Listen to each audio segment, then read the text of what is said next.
Добрый день, наш сегодняшний гость Нисор Абдуразоков, наш соотечественник из шведского города Гетеборга, сын известных артистов Хабибула Абдуразокова и Шаруфат Рашидовой.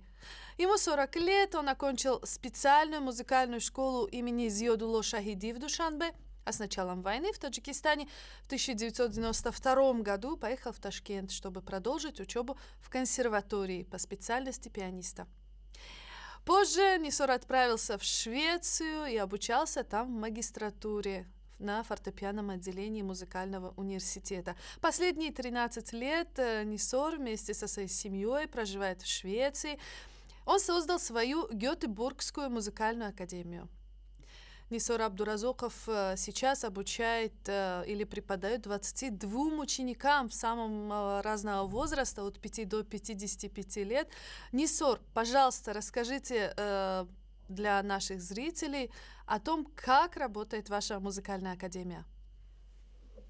У меня частная музыкальная академия для детей, которые желают обучиться игре на фортепиано.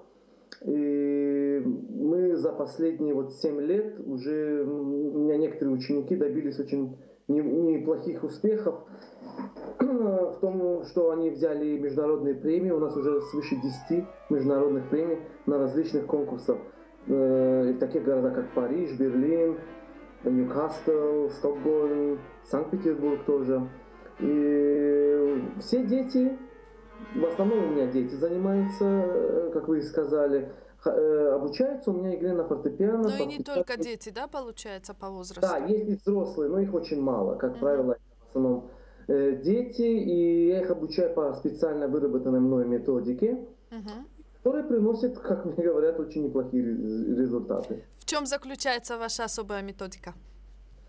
Ну, она, конечно же, в основном основывается на советской или русской школе фортепиано.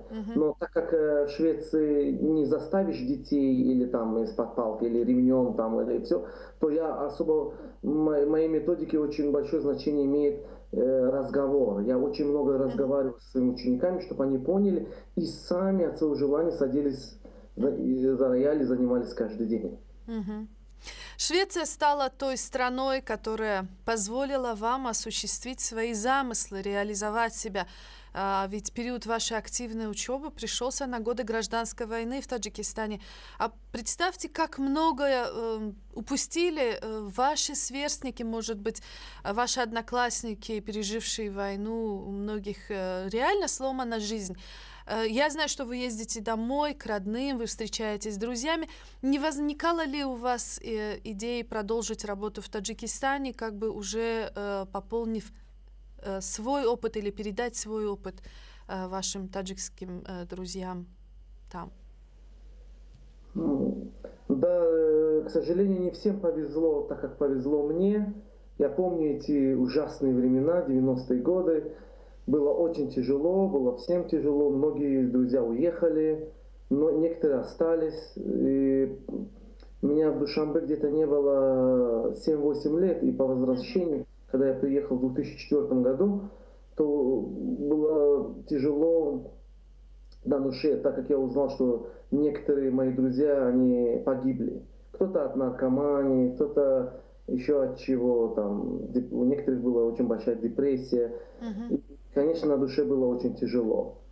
И также те друзья, которые уехали за рубеж или в Россию, то с другой стороны, многие добились очень больших успехов, так же, как и я, можно сказать.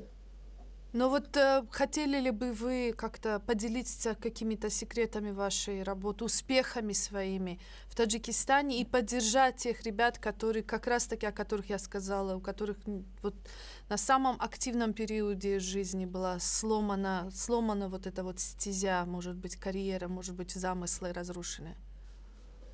Ну, конечно же, что я могу пожелать? И судя из своего опыта, то не сдаваться, надо все время бороться, потому что это не значит, что Швеция или Германия, или Япония, или это Россия. Везде надо работать очень много, надеяться, что будет лучше. И, конечно же, бороться, потому что мне было очень тяжело, такие были времена, что было очень-очень тяжело. Но Мгм. самое главное не ломаться, вставать утром и продолжать работать. Нисор, вы являетесь очередным талантливым представителем вашей талантливой семьи. Скажите, пожалуйста, кто сыграл важную роль вообще в вашей жизни, в вашем воспитании? Мама, папа или они оба, или кто-то другой? Может быть, Барзу Абдуразоков, ваш старший брат?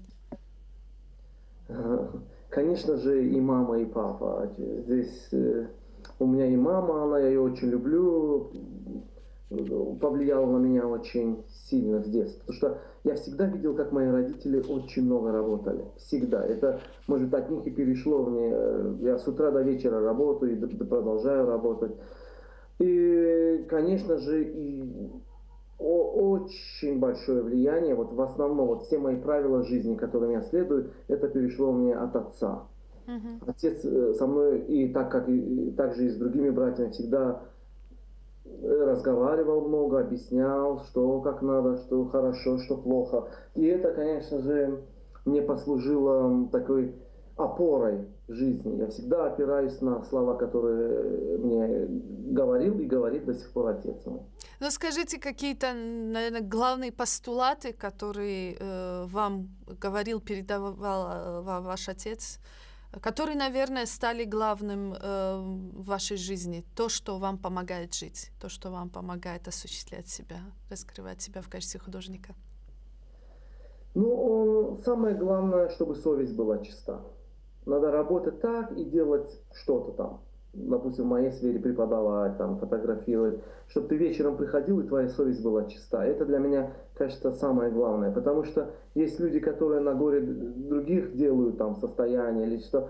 Я не думаю, что они спят хорошо ночью или еще что. Потому что от совести никуда не убежишь. И я всегда Но в старался. наше время трудно быть совестливым человеком, Ну согласитесь? вот я стараюсь все-таки быть им, и поэтому, когда я прихожу домой, вечером сажусь и так сам себя, когда спрашиваю, то я чувствую, что моя совесть чиста, и меня ничего не мучает, тогда мне очень приятно становится на душе.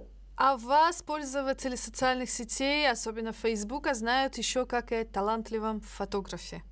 Это для вас хобби, это для вас средство зарабатывать на жизнь. Что для вас фотография? Фотография никогда не была для меня основой, чтобы средство зарабатывания на жизнь. Это больше любовь, потому что я начал фотографировать еще с 6 лет, и с первой камерой, которую мне мама подарила на день рождения. Смена называлась такая. И вот с тех пор у меня любовь к фотографии осталась. Я также фотографировал, когда я учился в школе, потом учился в консерватории, я покупал такие мыльницы, они были очень дешевые, и фотографировал своих однокурсников. Ну, разные события были, чему они сейчас очень благодарны, потому что остались очень неплохие фотографии. И потом, когда я здесь стал работать и стал более-менее зарабатывать нормально, то я стал вкладываться в свою страсть и любовь, помимо музыки, конечно же.